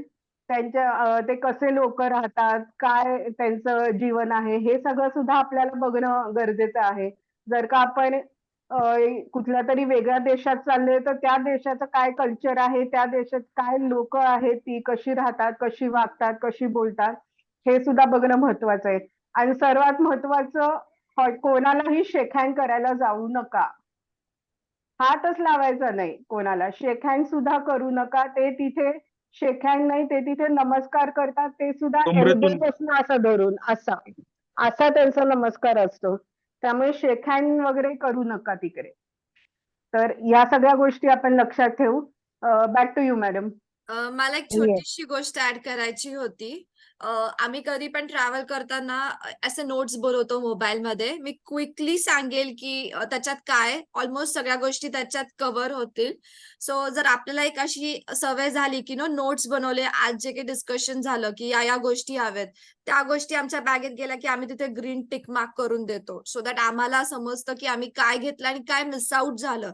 मला माहितीये हे टाकायचं पण मी विसरून जाऊ शकते. सो आमची ही नोट रेडी असते. जी बॅगेत जाते तिथे आम्ही टिक ऍड करतो.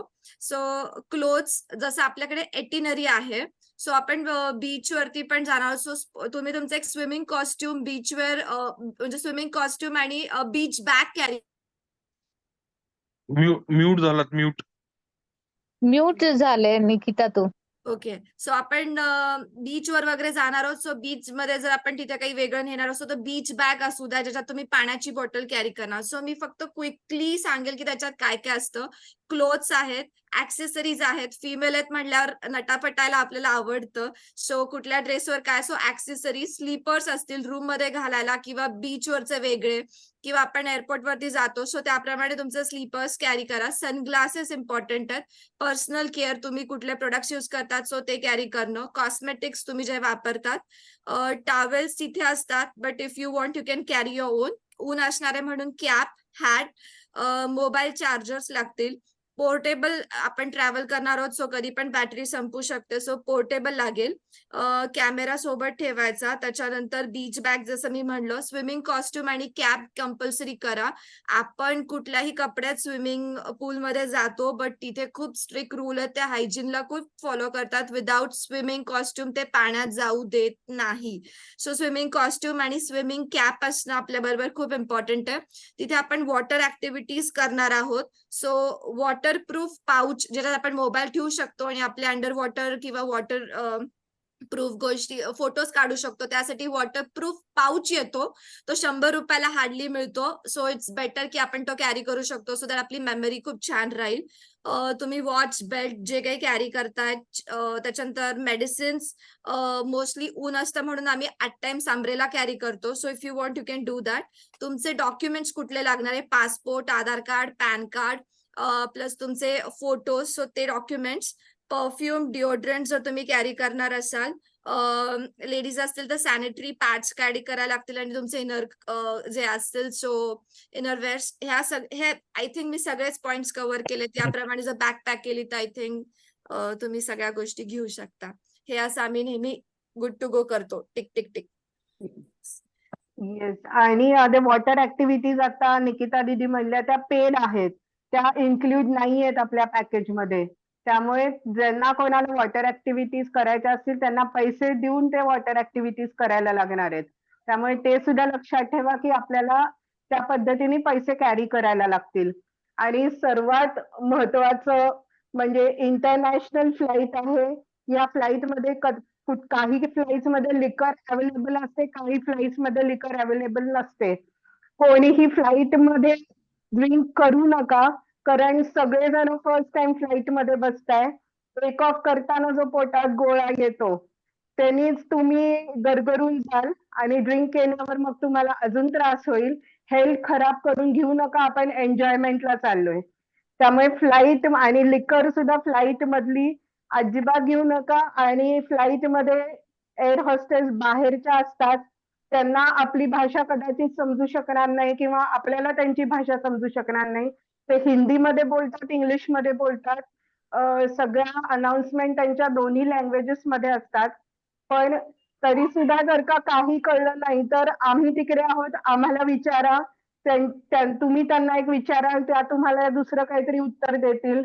तर त्याचं मिसकम्युनिकेशन व्हायला नको आणि ते चुकीचं काहीतरी इम्प्रेशन जायला नको. तर कोणतीही अडचण आली तरी आम्ही तिकडे सगळे आहोत, तुम्ही कधीही आम्हाला काही विचारू शकता. तर हे जास्त महत्वाचं आहे लिकरचं, मला सांगावंसं वाटलं. हं. आणि फ्लाईटमध्ये तुम्हाला ऑप्शन येतं, की व्हेज तुम्ही खाणार आहे का नॉन-व्हेज खाणार आहे? ते कदाचित आपल्याला लवकरच ज्यावेळेस तिकीट येईल त्यावेळेस सांगावं लागेल. आणि तिथे फ्लाईटमध्ये गेल्यानंतर आपल्याला ते सॉफ्ट ड्रिंक्स वगैरे पण असतं, जेवण पण असतं, ते सगळं फ्रीमध्ये आहे. तर तिथे जे भेटतं ते तुम्ही एन्जॉय करा आणि एकदम असं घाबरू नका, की असंच म्हणजे जसं काय कुठे परीक्षेला झालं, आपण एन्जॉयमेंटसाठी चाललोय.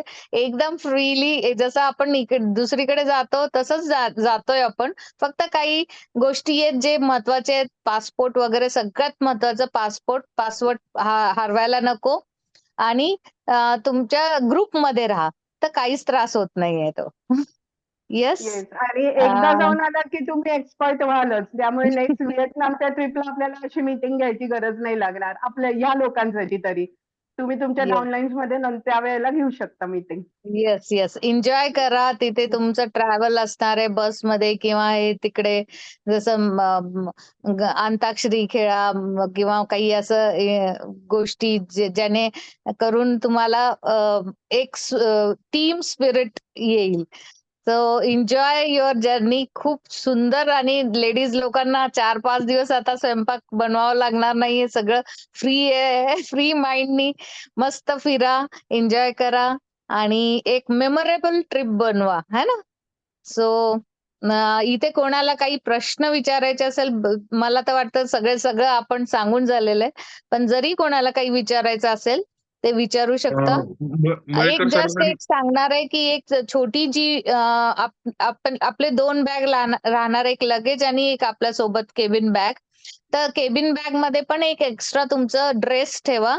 म्हणजे एखाद्या वेळेस कदाचित काही फ्लाइट मध्ये डिले झाला किंवा काय झालं तर ते असावं आपल्या जवळ.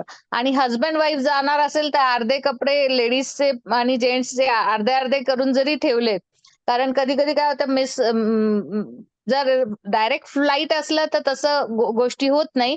पण जर कनेक्टिव्हिटी दुसरे फ्लाईटला असेल तर कधी कधी एखादी बॅग राहून जाते. तर असं नको व्हायला की ते कपडे नाही राहिलेत. तर हजबंड आणि वाईफचे 2 बॅग असतील तर अर्धे अर्धे ठेवा. म्हणजे एखादी बॅग राहिली तरी ती दुसऱ्या बॅग मध्ये दोघांचे कपडे असतील. Yes. Yes, yes. Mayekar sir, मी तुम्हाला अनम्यूटचा ऑप्शन दिलाय. तुम्हाला काही पॉइंट्स ऍड करायचे असतील, शेअर करायचे असतील तर. Yes yes. थँक्यू केदार. मला तर ते एक थोड्या वेळ असा फील आला की मी आता एअरपोर्टच्या बाहेर उभे आहोत आपण सर्वजण. रिअली म्हणजे मी त्या विश्वातच रमलो की आपण एअरपोर्टच्या बाहेर उभे, सगळे सूचना देत आहेत आणि आता आपण रेडी टू फ्लाय. खरोखर अप्रतिम इन्फॉर्मेशन. स्पेशली केदार, आदिती, निकिताताई ऑल्सो, जितकर मॅडम ऑल्सो.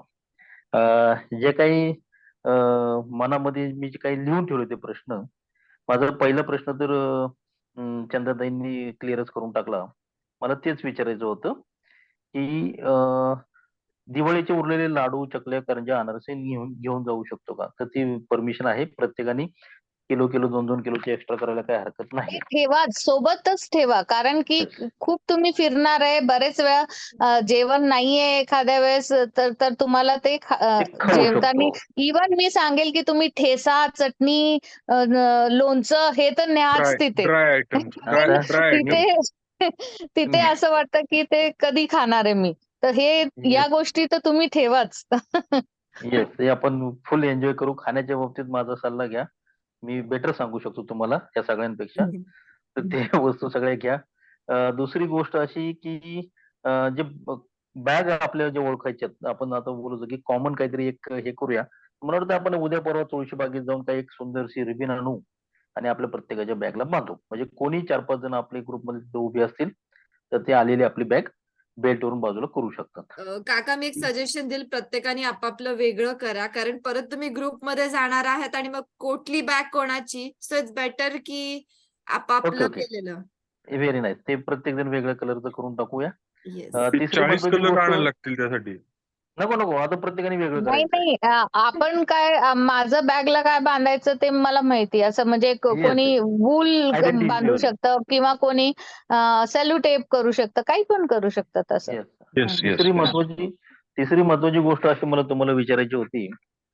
मध्यंतरी आम्ही गोव्यामध्ये गेलो होतो. वेस्टीजचा एक कार्यक्रम होता. मी, बापू, सतीश आम्ही जण होतो आणि तिथे बापूंनी फार हौसेने घरच्यांसाठी काजू घेतले ₹600. त्या ₹600 मध्ये फक्त 12 काजू चांगले निघाले. बाकी सगळा कचरा होता त्या काजूच्या पिशवीमध्ये. म्हणजे ही शुद्ध फसवणूक गोव्यामध्ये झाली आमची. तसंच थायलंडला तिकडे काही 100% होऊ फसवा-फसवी शकते. होऊ 100% शकते. होऊ येस. शकते. होऊ शकते. ओके. हां, तर ती आपण एक काळजी घेऊ. आपली फसवा-फसवी होणार नाही. अशा वस्तूच घ्यायच्या नाहीत, जिथं आपली फसवा-फसवी होऊ शकेल. हॉटेलच्या चेकिंग बॅगचं तर सांगितलंच. अनफॉर्च्युनेटली जर आपल्यापैकी कोणाची बॅग चेक करण्याचा प्रसंग आला, तर वाईट वाटून घेऊ नका. That is a part of their security checkup. ते एक आहे. युनिव्हर्सल चार्जर ते माझ्या डोक्यात होतं, ते तो विषय झाला. सगळ्यात शेवटचा मी मुद्दाम आता व्हिडिओ ऑन करून बोलत नाही. एक महत्त्वाचा जो मुद्दा आहे, म्हणजे भैय्यांनी एफ-आर-यू मध्ये तो घेतला होता. मला आपल्यासमोर बोलायला काही अवघड वाटत नाहीये. थायलंडमध्ये वेश्या व्यवसाय हा सरकारमान्य आहे. म्हणजे तो देश त्याच्यासाठी प्रसिद्ध आहे. अनेक सुंदर सुंदर बाहुल्या गोऱ्यापान रस्त्याच्या कडेला उभ्या असतील. जसं मगाशी सांगितलं की कोणी कोणाशी शेक हँड करू नका, बोलू नका. त्याची काळजी आपल्याला तिथं त्या ठिकाणी घ्यायची. प्रचंड मोठी फसवणूक, प्रचंड मोठी शिक्षा होण्याची शक्यता असते. माझे काही मित्र जाऊन आले, ते मला त्या गोष्टीबद्दल सांगत होते. ते आपण विनिंग टीमचे सेवक आहोत, विनिंग टीमचे कल्चरवाले आहोत. त्या गोष्टी आपल्याकडून होणार नाहीत. पण जरूर त्याची काळजी घ्या. ज्यावेळी आपण हॉटेलमध्ये संध्याकाळी डिनर करू, तर एक 4-5 दिवस आपण सगळेजण एकत्रच डिनर करू. काही वेगळा प्रोग्राम आपण कोणी करणार नाही त्या ठिकाणी. सगळे एकत्र 40च्या 40 जण एकत्र फिरूयात. आणि सर्वांना एकमेकांच्या सोबत राहूया. मला तेवढंच फक्त म्हणायचंय. तर येस. ह्या काही गोष्टी अ, नाही व्हाव्यात आपल्या बाबतीत, दुर्दैवाने कुठली गोष्ट घडू नये. कारण एन्जॉय करायला गेलो त्या भावनेच्या भरात किंवा ह्याच्यामध्ये काही होण्याची शक्यता नाकारता येत नाही, तर ते करायचे नाहीत. हे मी तुम्हाला अगदी तुमचा भाऊ म्हणून सांगतो. तर त्या गोष्टी आपण लक्षात घेऊया. सो व्हेरी नाईस सेशन आजचं. आणि खरोखर आता असं वाटतं की बरोबर आजपासून 15 दिवसांनी आपण ह्यावेळी फ्लाईटमध्ये बसलेलो असू. म्हणजे हे 15 दिवस कधी पटकन निघून जावेत. जाण्यापूर्वी प्रत्येकाने आपापल्या मंथएंडच्या लेवल पूर्ण करायच्यात. हे बाबा सगळ्यात महत्त्वाचं लक्षात ठेवा. परत आल्यानंतर आपण त्या मूडमध्ये असू नसू. पैसे शिल्लक असतील नसतील मला माहित नाही. दिवाळी आहे 4-5 दिवस. नंतर थायलंड ट्रिपचे भूत आपल्या डोक्यात 8-10 दिवसातनं उतरणार नाही. निम्मा महिना आपला ह्या ऍक्टिव्हिटीमध्ये जाणार आहे. पण आपल्या बिझनेसवरती त्याचा परिणाम नाही झाला पाहिजे. आपण 35 जण त्या फ्लाईटमध्ये आहोत. 40 जण आपल्या विनिंग टीमचे त्या फ्लाईटमध्ये आहोत. पण आपली संपूर्ण टीम इथेच आहे. तर त्या टीमचं सुद्धा आपल्याला गोल सेट जे आपण काही केलं असेल ते पूर्ण करून घ्यायची, याची जबाबदारी आपण या ठिकाणी घ्यायची आहे. सो माझ्या बाजूने एवढंच. आणि थँक्यू केदार अँड जितके मॅडम. तुम्ही दोघांनी हा अतिशय सुंदर आणि मी तर म्हणेल की खूप लाजवाब असा एज्युकेशनल प्रोग्राम घेतला. तर हे करणं खूप गरजेचं होतं. कारण खूप जणांना केदार बोललो त्याप्रमाणे पहिल्यांदा आपण विमानामध्ये इंटरनॅशनल लेवलला पोहोचतोय. काही एटिकेट्स मॅनर्स आहेत ते सगळे आपण पाळूया आणि करूया एन्जॉय फुल टू धमाल आपण त्या ठिकाणी करूया. So thank you. Yes. Back to sir तुमचा मुद्दा थोडासा मी पुढे नेईन की फसवणूक कशा बाबतीत सुद्धा होऊ शकते. आमच्या मामाने एक किस्सा सांगितला. आता मामाला फोन केला होता. थायलंडला चाललोय म्हणून एक मागच्या आठवड्यात फोन केला होता. तर त्याने एक हसत हसत एक किस्सा सांगितला. त्यांची डॉक्टरची टीम सगळी त्यांची कुठल्या तरी कंपनीनं स्पॉन्सर केली होती आणि ते सगळे थायलंडला गेले होते. सगळे डॉक्टर सगळे त्यांचे मित्र होते. तर त्यातल्या कुठल्या तरी एका डॉक्टरला मसाजला जायची हुक्की आली. तर थाई मसाज घ्यायची. तर गेला तो डॉक्टर आणि मार्केटमध्ये त्यांनी बघितलं एक छान सुंदर दिसणारी गोरी पान दिसणारी मुलगी, खूप छान मेकअप केलेली. काहीतरी त्यांचा व्यवहार ठरला. ते गेले मसाज करायला आणि जेव्हा मसाज रूम मध्ये गेले त्यावेळेस तो माणूस निघाला. म्हणजे अशा प्रकारची प्रचंड प्रमाणात फसवणूक होऊ शकते. त्यामुळे बाई आहे का माणूस आहे हे सुद्धा आपल्याला लक्षात येत नाही. म्हणून मी सुरुवातीलाच सांगितलं, वस्तू असू दे, बाई असू दे, नाही तर माणूस असू दे, कशाला हात लावू नका. काय जेणेकरून मसाज आपली करायचं ते दिवाळी आहे, उठणं घ्या आपापल्या घरामध्ये. हा भयानक किस्सा आहे ना हा. म्हणून मी पुमणे थोडंसं advance मध्ये पुमणे दादा किंवा सतीश तुम्हालाही काही जस्ट तुमचे 2 येस शब्द. येस. खरंच म्हणजे खूप सुंदर माहिती दिली केदार सरांनी, आदितीताईंनी आणि निकितानी. खूप काही गोष्टी म्हणजे ऍक्च्युली थायलंड मधून जाऊन आल्यासारखं वाटायला लागलं. अशा पद्धतीने माहिती दिली आणि आम्ही मळेकर सर आम्ही नक्कीच कपल आहे, त्यामुळे आम्हाला कुठली काळजी घ्यायची गरज नाही, कारण आमची काळजी घेणारे सगळं आम्ही चालवले. नाही उपटन घेऊन नाही, जातो हे आपलं प्रिव्हिलेज आहे का प्रॉब्लेम आहे बापू? आपलं हे प्रिव्हिलेज आहे का प्रॉब्लेम आहे? आपल्या समजण्यावर आहे सर. प्रॉब्लेम नाही आपलं, ते प्रॉब्लेम नाही. Yes. तुमचे शेजारी आहेत म्हणून तुम्ही असं बोलताय. येस. आणि माहिती का सगळ्यात महत्वाचं म्हणजे आपण उशिरा जातोय तर आपलं विजाची फीज ही आता लागणार नाहीये. प्रत्येकाचे 5-5 हजार रुपये तिथे वाचलेत. नाही, आणखीन एक मुद्दा मिसिंग होता. तिथलं आता हवामान कसं आहे? म्हणजे थंड उष्ण काय? 25 to 30 डिग्री सांगितलं मी ते. तर मुंबई सारखं दमट. मुंबई काही सारखं. प्रॉब्लेम नाही. काही प्रॉब्लेम नाही. गरज नाही. मॅडम नाही, अजून नाही. एक मुद्दा राहिला ऍक्च्युली, माझ्याकडनंच राहिला, सॉरी. तिकडे आपल्याला चालायला भरपूर आहे, त्यामुळे लेडीजनी हाय हिल्स जास्त करून बरोबर ठेवू नका. स्पोर्ट्स शूज बरोबर ठेवा. जेंट्स लोक तर स्पोर्ट्स शूज फ्लोटर्स ठेवतातच, पण लेडीजनी सुद्धा स्पोर्ट्स शूज किंवा फ्लोटर्स बरोबर मी तर ठेवा. म्हणेल फक्त स्पोर्ट शू आणि तुम्ही बीचची चप्पल हे 2च Yes. ठेवा. म्हणजे सँडल वगैरे नाही घेतले तरी चालेल. वजन हा. वाढतंय त्यानं. वजन नाही वाढवायचंय आपल्याला. तिकडनं काही आणायचं असलं तर कमीत कमी 6-7 किलो तुम्हाला आणता येईल असं स्पेस ठेवायची, जागा ठेवायची. एक्स्ट्रा वाटलं तर बॅग तुम्ही बॅग मध्ये ठेवून घेऊन जाऊ शकता. Yes sir. आणि अजून एक म्हणजे इन्फॉर्मेशन येतो की आपल्याला जी छोटी बॅग आहेत ना, जर डीमार्ट मध्ये गेलं तर एकदम सुंदर छोट्या बॅग मिळतात, जे आपल्याला कॅरी करायच्या, ज्यात पासपोर्ट असतील, मोबाईल असेल. आम्ही परवा दिवशी सरांना दाखवली, सरांनी पण परत ते घेतलेले आहेत. तर त्याचा मी फोटो टाकतो वाटल्यास, आणि स्वस्तात मिळत आहेत. म्हणजे बाहेर मी जर मगाशी जस्ट आम्ही बघत होतो अमेझॉनवर, तर त्या बॅगची किंमत 1000 रुपयाच्या आसपास आहे. ती 400-450 रुपयात आपल्याला छोटी बॅग मिळते. त्याच्यामध्ये जवळजवळ 5-6 कप्पे आहेत. म्हणजे आपण पैसे पण कॅरी करू शकतो, मोबाईल पण ठेवू शकतो, जसं किंवा आपले पासपोर्ट वगैरे जाताना ठेवू शकतो. त्याच्यानंतर बाकीच्या झेरॉक्स वगैरे सगळं आपण त्याच्यामध्ये ठेवू शकतो. अशी एक छोटीशी बॅग आपल्याला जवळ जर ठेवली तर खूप त्याचा फायदा होईल. आणि मी जात बेसिकली असते ना ट्रॅव्हल करताना, तर मी इथे कमरेला बांधायची ती घेत असते. त्याच्यामध्ये 4-5 कप्पे असतात. कमरेला डायरेक्टली बेल्ट सारखं बांधून देत असते आणि ते इझी पडतं खूप. Yes yes. आणि ही आहे ती अशी शबनम कशी आपली छोटी तुमची पर्स असते त्या पद्धतीची आहे. खूप छान बॅग आहे. सरांनी पण घेतलेली ती. म्हणजे मी का सांगतो की बाहेर हा गाड्यात अडकवता येईल. बाहेर त्याची किंमत रुपयाची असतात ते, पण ती जर डीमार्ट मध्ये गेला तर 400, 450, 500 रुपयामध्ये मिळून जाते. तिथे पण आपले 100-500 रुपये वाचून जातात. Yes yes. खरोखर सर म्हटल्याप्रमाणे खरोखर असं वाटलं की आम्ही विमानात बसतोय आणि त्या सगळ्या सूचना चालू आहेत आणि रिटर्नच्या पण ज्या सूचना दिल्या, आदित्यताई असतील किंवा केदार सर असतील, निकिताताई असेल, मॅडम असतील, खरोखर खूप सुंदर सरांनी काय मुद्दे उपस्थित केले. तर आमची एकच विनंती आहे, आता तुम्ही जोडीने चाललाय तर आमच्या पोटा पण तेवढी सोय तेवढी तुमच्याजवळ जास्त एक्स्ट्रा करून ठेवा. Yes yes. तर सगळ्यांना शेवटचा मुद्दा आणि महत्वाचा मुद्दा, मला वाटतं तो मुद्दा आपल्या घाईमध्ये दबला गेला, तो म्हणजे करन्सी एक्सचेंज. प्रत्येकाने आपापले पैसे थाई बात मध्ये कन्वर्ट करून घ्या, कारण ते सुद्धा खूप महत्वाची गोष्ट आहे. आपलं प्रचंड कमिशन जर आपल्याला वाचवायचं असेल आणि प्रचंड खर्च जर वाचवायचा असेल, तर आपण आपली कॅश इथनं कॅरी करून नेलेली कधीही सोयीस्कर ठरेल.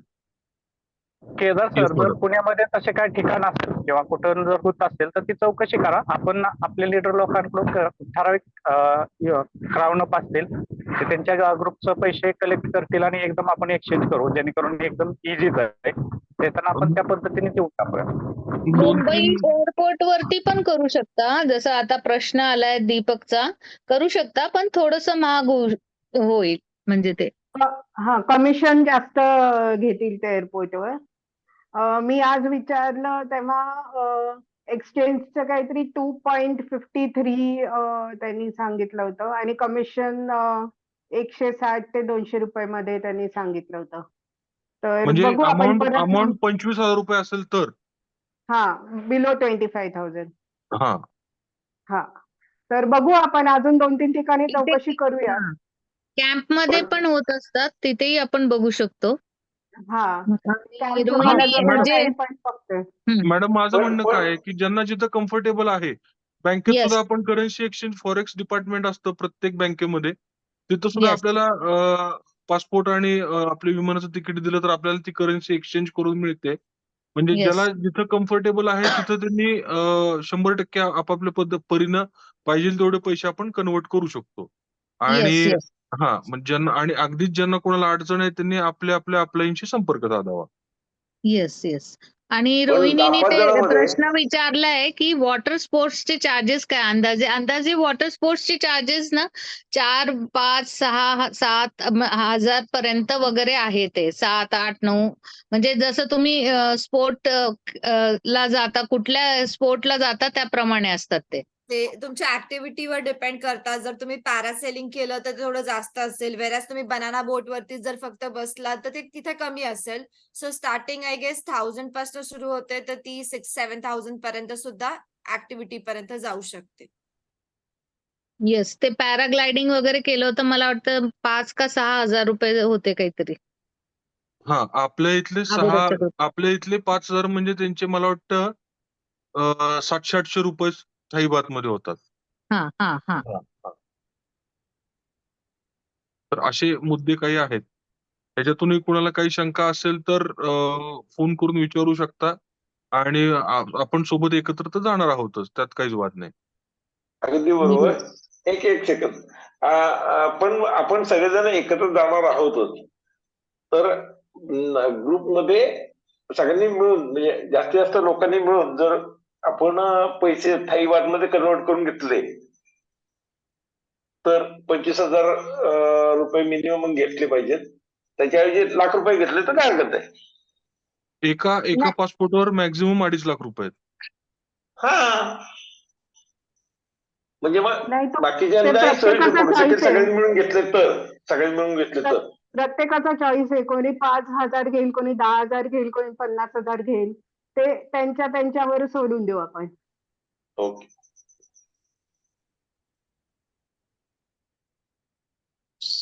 So Yes. इथे थांबूया. कोणाला काही प्रश्न नाहीये ना? जर कोणाला प्रश्न असेल तर एक जस्ट हँड रेज करा, नाही तर आपण इथे थांबूया. हॅपी जर्नी सगळ्यांना. येस, ठीक आणि आहे. मॅडम हे रेकॉर्डिंग आपल्या ग्रुपमध्ये शेअर करूयात. Yes yes, thank you. ज्यांचं मिस झालंय त्यांना बघता येईल. Yes yes, okay. हा, येस मॅडम, आणि तुम्हाला पण हॅपी जर्नी. आम्ही माझा यायच्या आवाज वेळी येतो तुम्ही का? निघणार आहात. येस. मम्मी सुनंदा काकू काहीतरी म्हणतायत. हा सुनंदा बोल. नाही निकिता, तुझी लिस्ट जी आहे ती ग्रुपवर टाकशील का प्लीज? हो हो फोन डेफिनेटली मधली.